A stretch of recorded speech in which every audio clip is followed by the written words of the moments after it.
परिचय। आप अपने गांव में दादा दादी के साथ जा रहे हैं। हालांकि इस बार यहां सब कुछ पहले जैसा नहीं है। इस बार आपने देखा कि झील, तालाब और कुएं सूखे हुए हैं। भूमि झुलसी हुई है और इसमें दरारें हैं। गांव के लोगों को पीने का पानी लाने के लिए 10 किलोमीटर दूर जाना पड़ता है। चारों ओर हाहाकार मचा हुआ है। क्या आप जानते हैं कि पृथ्वी पर जल की उपलब्धता में वृद्धि की जा सकती है? इस पाठ में हम बहुमूल्य संसाधन जल के बारे में विस्तार से जानेंगे। उद्देश्य। इस पाठ के अंत में आप निम्न करने में सक्षम हो जाएंगे। पृथ्वी पर जल उपलब्धता के बारे में कुछ तथ्य जानना, जल की विभिन्न अवस्थाओं को सूचीबद्ध करना, भूमिगत जल के महत्व को समझना, भौमिक जल स्तर को परिभाषित करना, भौमिक जल स्तर के अवक्षय के कारकों को सूचीबद्ध करना। पृथ्वी पर जल की उपलब्धता। पृथ्वी को नीला ग्रह कहा जाता है। क्या आप कारण का अनुमान लगा सकते हैं? हां, पृथ्वी की सतह का 71% भाग जल से घिरा है। यह जल नदियों, तालाबों, महासागरों और झरनों के रूप में है, जिसके कारण इसे अंतरिक्ष से देखने पर इसका रंग नीला दिखाई देता है। हालांकि पृथ्वी पर उपलब्ध जल का 97% जल खारा है, इसलिए यह ना तो घरेलू उपयोग के योग्य है और ना ही कृषि और औद्योगिक इस्तेमाल के लायक है। शेष 3% स्वच्छ जल है, जिसका 2/3 भाग ग्लेशियरों और ध्रुवों पर बर्फ के रूप में जमा है। पृथ्वी पर उपलब्ध कुल जल का केवल 0.006% जल उपयोग के लिए उपलब्ध है। जल की विभिन्न अवस्थाएं।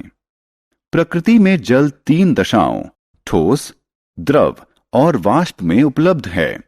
ठोस अवस्था में जल को बर्फ या हिम के रूप में जाना जाता है।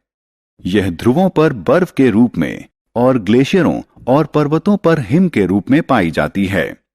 जल को गैसीय अवस्था में जल वाष्प या भाप के रूप में जाना जाता है, लेकिन जल की सर्वाधिक सामान्य अवस्था द्रव अवस्था है। इस अवस्था में इसे जल के रूप में जाना जाता है। जल के भूमि से आकाश में जाने और वापस भूमि पर आने की प्रक्रिया को जल चक्र कहा जाता है। जल के तीनों अवस्थाओं में निरंतर चक्रण के कारण पृथ्वी पर जल की कुल मात्रा लगभग स्थिर बनी रहती है, जबकि संपूर्ण विश्व इसे इस्तेमाल करता है। भूमिगत जल, जल का महत्वपूर्ण स्रोत। अधिकांश वर्षा जल बहकर नदियों में जाता है और अंततः समुद्र जाकर मिल जाता है। इसमें से कुछ जल मृदा द्वारा अवशोषित कर लिया जाता है। यह जल भूमिगत जल कहलाता है। हालांकि यह दिखता नहीं है, लेकिन यह लगभग सभी स्थानों पर है। भूमि के नीचे, आपके घर, नगरों, खेतों व रेगिस्तानों के नीचे, सभी स्थानों पर। भूमिगत जल पृथ्वी पर स्वच्छ जल का महत्वपूर्ण स्रोत है। यह अनेक झीलों और कुओं के लिए भी महत्वपूर्ण स्रोत है। हम में से अधिकांश लोग भूमिगत जल को प्रतिदिन पीते हैं। ऐसा इसलिए है क्योंकि जो हमारे उपयोग के लिए हैंडपंप और ट्यूबवेल से प्राप्त होता है, वह भूमिगत जल है।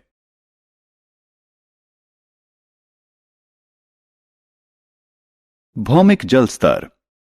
भूमि के भीतर वह सबसे ऊपरी स्तर जो पूर्ण रूप से जल से भरा हुआ होता है, भौमिक जल स्तर कहलाता है। भूमिगत जल इस भौमिक जल स्तर के नीचे पाया जाता है। भौमिक जल स्तर झीलों और नदियों से होने वाले अपवाह, हिम के पिघलने और वर्षा से बनता है। भौमिक जल स्तर में मौसम के अनुसार उतार चढ़ाव लगा रहता है। गर्मियों में भौमिक जल स्तर नीचे चला जाता है, लेकिन मॉनसून के दौरान यह ऊपर आ जाता है।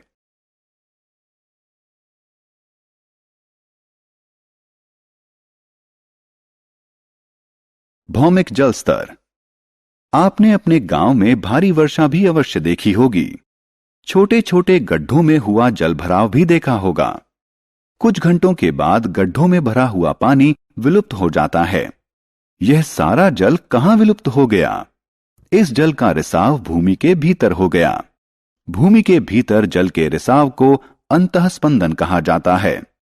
इस प्रक्रिया के द्वारा भूमिगत जल का स्तर फिर से ऊपर आ जाता है।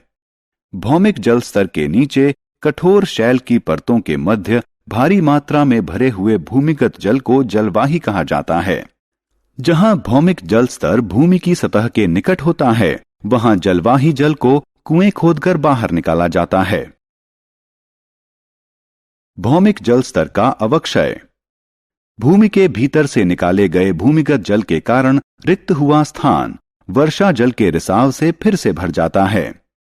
हमारे द्वारा भारी मात्रा में जल निकाले जाने के बावजूद भौमिक जल स्तर बहुत अधिक प्रभावित नहीं होता है, क्योंकि यह प्राकृतिक प्रक्रिया के द्वारा फिर से भर जाता है।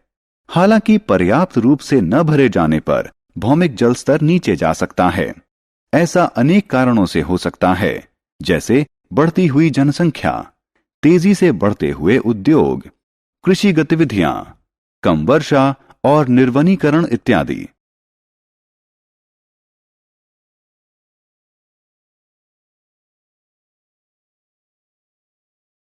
सारांश। आइए हमने जो कुछ सीखा है उसे संक्षेप में दोहराएं। पृथ्वी का 71% भाग जल से घिरा हुआ है। पृथ्वी पर उपलब्ध कुल जल का केवल 0.006% जल ही उपयोग हेतु उपलब्ध है। पृथ्वी पर जल 3 अवस्थाओं ठोस, द्रव और गैस में पाया जाता है। मृदा द्वारा अवशोषित जल भूमिगत जल कहलाता है। पृथ्वी पर भूमिगत जल स्वच्छ जल का महत्वपूर्ण स्रोत है। भूमि के भीतर वह सबसे ऊपरी स्तर जो पूर्ण रूप से जल से भरा हुआ होता है, भौमिक जल स्तर कहलाता है। जल के भूमि के भीतर रिसाव की प्रक्रिया अंतःस्पंदन कहलाती है। भौमिक जल स्तर के नीचे कठोर शैल की परतों के मध्य भारी मात्रा में भरे हुए भूमिगत जल को जलवाही कहा जाता है। जल के अंधाधुंध उपयोग के कारण भौमिक जल स्तर का अवक्षय होता है।